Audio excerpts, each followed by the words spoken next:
Good morning. Coffee தான் first எனக்கு, அதுக்கு பிறகு தான் மிச்சம் எல்லாரும் நீங்கள். ஓகே, யா. இன்னைக்கு என்ன சொல்ல போறேன்னா, நேற்று கதைச்ச டாபிக் இருக்குது தான் இன்ட்ரெஸ்ட் வந்து ஒவ்வொருத்தருக்கு ஒவ்வொரு விதமான இன்ட்ரெஸ்ட் இருக்குது. ஸோ எனக்கு தையல் எப்படி இன்ட்ரெஸ்ட் வந்துச்சு தெரியுமா? எனக்கு அதுவே நிறைய கொஷின் வந்தது. எனக்கு எப்படி இன்ட்ரெஸ்ட் வந்துச்சுன்னா, எனக்கு தைக்கிறது வந்து எனக்கு 8 வயசுல வந்த ஆசை. அப்பதான் நான் ஸ்டார்ட் பண்ணினான். 8 வயசுல நீங்க சொன்னா நம்ப மாட்டீங்க, ஆனா நம்பித்தான் ஆகணும்.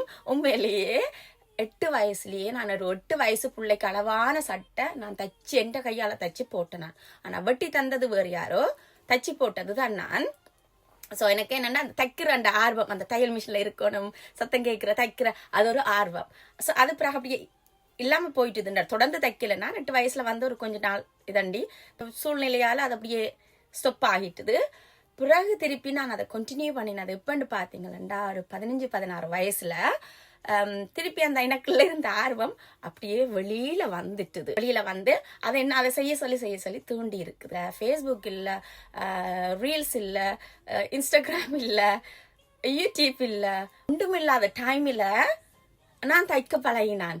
தச்சு கொடுத்துருக்கிறேன், ஆக்களுக்கு தச்சு கொடுத்துருக்கிறேன். ஆனா தையல் கிளாஸ் போனது இல்லை. இந்த என்னோட இன்ட்ரெஸ்ட் வந்து என்ன அதை செய்ய தூண்டி இருக்குது, என்ன செய்ய வச்சிருக்குது. ஸோ நானே இப்படி தச்சினான்டா, அந்த ஹாஃப் சாரி பிளவுஸை பிரபலமாக்கி அதை வச்சு கீறி தச்சினான். பிறகு அதை விட ஒரு கொஞ்சம் பெருசாக்குறி அப்படியே ஒரு சைஸ் தச்சினான். அப்படி தச்சுத்தான் எனக்கு நான் தச்சுத்தான் அந்த எக்ஸ்பீரியன்ஸ் எனக்கு வந்தது. எந்த உடுப்பு நான் வீட்டுக்கு போடுவோம் தானே, சட்டை இருக்குது, அதெல்லாமே வந்து பிரபலமாக்கி போட்டு சும்மா ஒரு வட்டு ஈஸியா தைக்கலாம். ஸோ அப்படித்தான் நான் பழகினேன். அப்படி பழகி 16, 17, 18 வயசுலயே நான் என் ஃப்ரெண்டு அம்மா எனக்கு லெஹெங்கா தச்சு போட்டேன். நான் ஹாஃப் சாரி தச்சு போட்டேன். எனக்கு என் லெஹெங்கா நான் 15-16 வயசுலயே நான் தச்சு போட்டேன். நான் போட்டோஸ் இருந்தா உங்களுக்கு காமிக்கிறேன். பிறகு தச்சு போட்டேன். என் ஃப்ரெண்டு அம்மாவுக்கு சாரி பிளவுஸ் தச்சு கொடுத்தேன். நான் எங்க அத்தைக்கு சாரி பிளவுஸ் தச்சு கொடுத்தேன். நான் வேற நிறைய பேருக்கெல்லாம் நான் சாரி பிளவுஸ்கள் தச்சு கொடுத்தேன். நான் அந்த வயசுலயே தையல் பழகாம பிளவுஸை பிரபலமா வச்சு இப்படி கேரி. ஸோ என்ன சொல்ல வாரண்டா, உங்களுக்குள்ளே ஒரு இன்ட்ரெஸ்ட் இருந்துச்சுன்னு சொன்னா அது எப்படியாச்சு அது வெளியில வரும்.